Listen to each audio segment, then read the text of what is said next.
4 ಮಂದಿ ಜೆಡಿಎಸ್ ಸದಸ್ಯರೊಂದಿಗೆ ಪುರಸಭಾ ಚುನಾವಣಾ ಕೇಂದ್ರಕ್ಕೆ ಆಗಮಿಸಿದ ಶಾಸಕ ಎಚ್.ಸಿ. ಬಾಲಕೃಷ್ಣ. ಬಹುತೇಕ ಪುರಸಭೆ ಅಧಿಕಾರ ಹಿಡಿಯುವ ಕಾಂಗ್ರೆಸ್.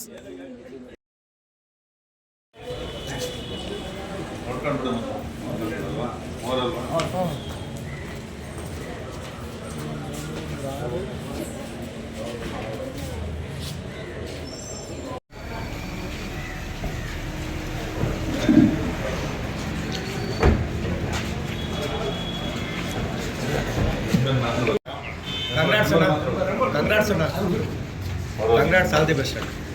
Congrats ಇನ್ನು ನಮ್ಮ ಮೆಜಾರಿಟಿನೇ ಎಲ್ಲ ಕಂಗ್ರಾಟ್ಸ್ ಹೇಳ್ತಿರಲ್ಲ ಇಲ್ವಾ ರಾಮಣ್ಣ